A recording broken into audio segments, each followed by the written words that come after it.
Hello, friends, and welcome to episode 795 of the Juicebox Podcast.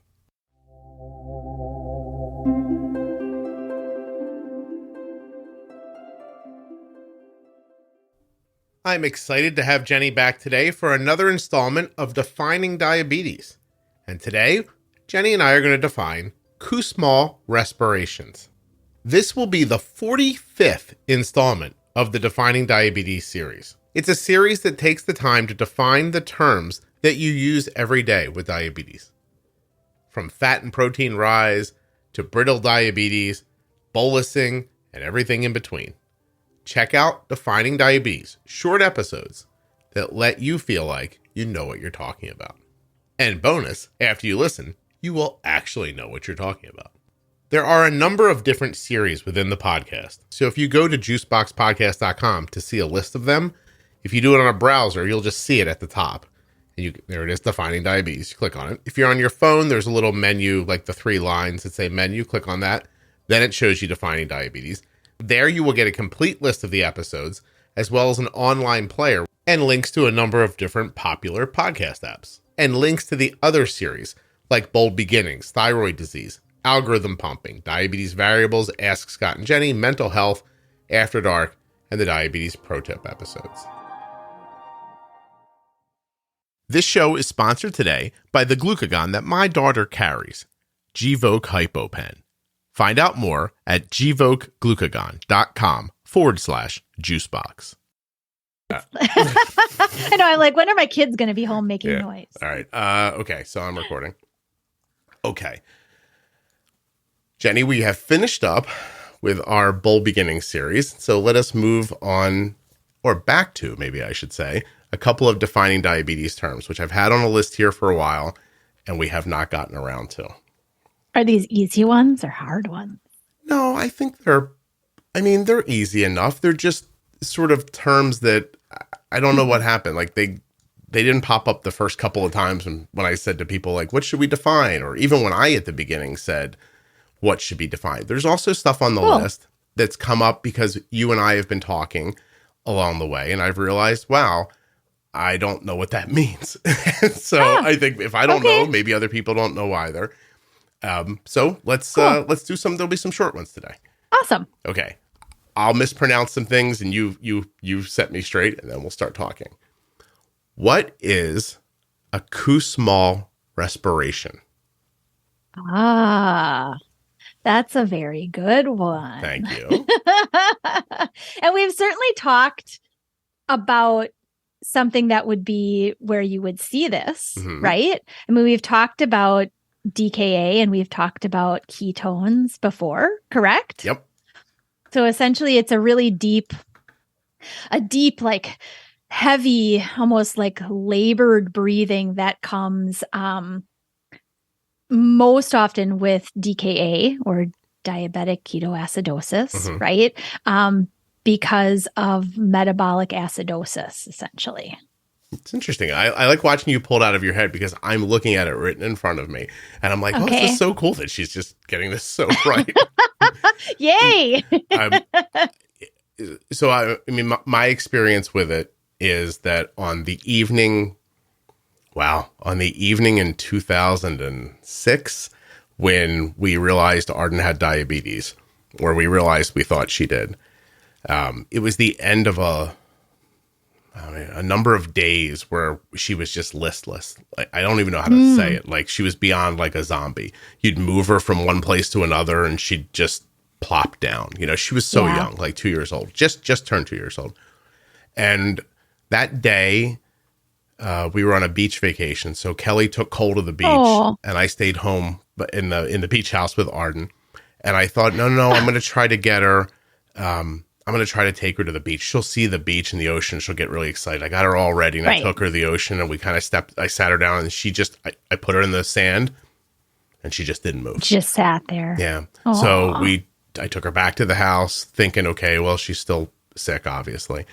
And late that night, the whole family sitting up playing board games or a card game or something. This was like a big family thing. It wasn't just the 4 of us. My wife's extended family was there.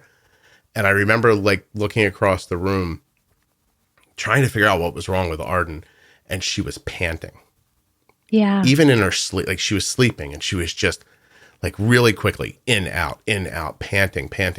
And I realize now that's what this is, right? This is and so I have here Kussmaul respirations are fast, deep breaths that occur in response to metabolic acidosis. Kussmaul respirations happen when the body tries to remove carbon dioxide and acid from the body by quickly breathing it out. Diabetic ketoacidosis is the most common cause of Kussmaul respirations. Correct. So it's also a reason that a lot of times when you would go to the emergency department, they'll usually do like an electrolyte panel. They'll look at something called bicarbonate levels and those types of things because this acid kind of component of the body that comes and causes that labored breathing is really because of the increase in acid production and the ketones and everything that your body's like, must get rid of this some way, you know? It's so interesting that your body tries that. I wonder if it works at all. Like, is it dissipating it a little bit, or is it like a panic? You know what I mean?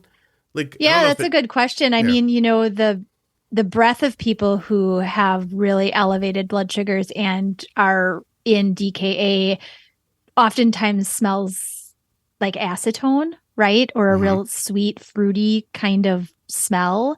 So I would expect some of it's being expelled, much like, you know, the body is also the reason people often come in severely dehydrated in DKA is because the body's also trying to rid those ketone bodies and everything by pulling fluid from the other parts of the body, dehydrating the body, but creating a loss through urine.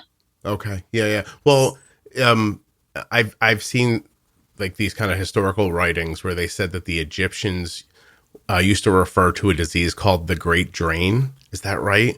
And they thought people urinated themselves to death. But historians believe that might be type 1 diabetes. In fact, ages ago, one of the very easy tests was physicians would just taste the urine because it was very sweet. Right. And then that meant diabetes. It's interesting when someone asked us to describe the smell from Arden's breath, I described it as metallic and Kelly described it as fruity. So it's interesting because just a little side note here. DKA symptoms may include fruity, scented breath, weakness, vomiting. So Arden was obviously, I mean, just based on this conversation, she was in DKA at that point. Oh, I would absolutely. Yeah. Even though it's funny because I ask that question of people when I interview them and oftentimes they don't know the answer. And now I realize as I look back, I don't know if anybody ever said that to us or not.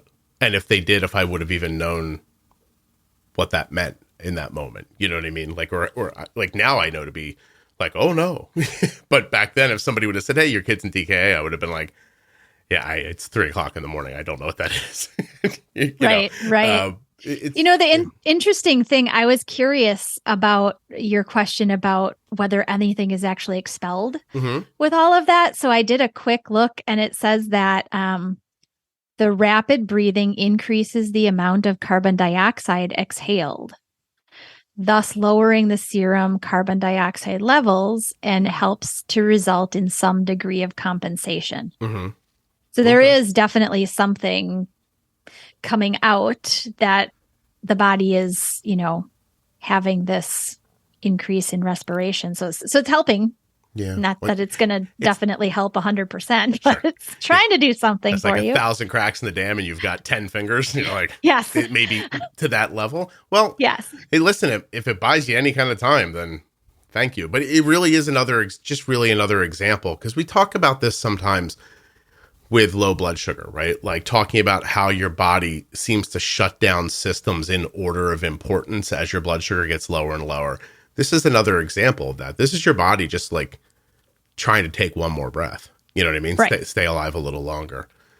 Super interesting. Okay, so I mean, I don't think anybody who's going to hear this episode is going to hear it before they know they have diabetes. Right. But if you see this happening, it's doctor time. Also, there's one other example of why I want to just insert this here since we'll have people's attention. Of course.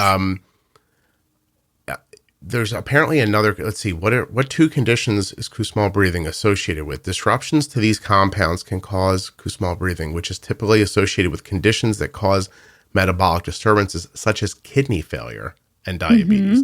So you could see this in a person and it be kidney failure over diabetes. It's interesting. Again, because the kidneys are very, very much an expeller of many things, right? I mean, there's a filtration system that kind of ends up going on with the kidneys. And when your kidneys are not functioning the way that they're supposed to, it leaves more of that to sort of float back into your body rather than be removed. Okay. So. All right. All right. Well, thank you for doing this with me. I appreciate it. When you have diabetes and use insulin, low blood sugar can happen when you don't expect it. Gvoke HypoPen is a ready-to-use glucagon option that can treat very low blood sugar in adults and kids with diabetes, ages 2 and above. Find out more. Go to gvokeglucagon.com/juicebox. Gvoke shouldn't be used in patients with pheochromocytoma or insulinoma. Visit gvokeglucagon.com/risk.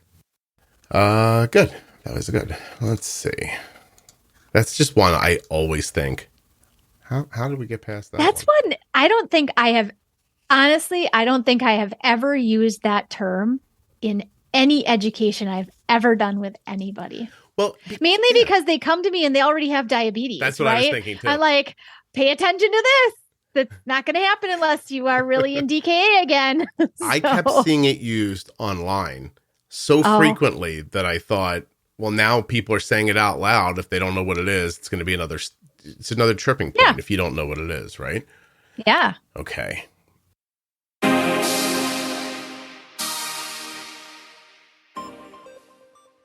A huge thank you to one of today's sponsors, Gvoke Glucagon.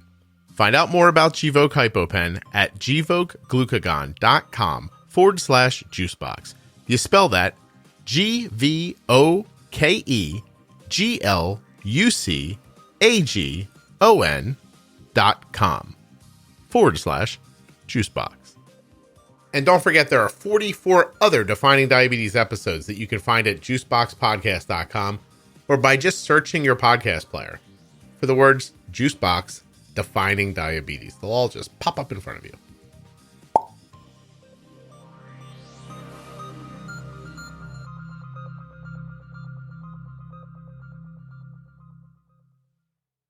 Thank you so much for listening.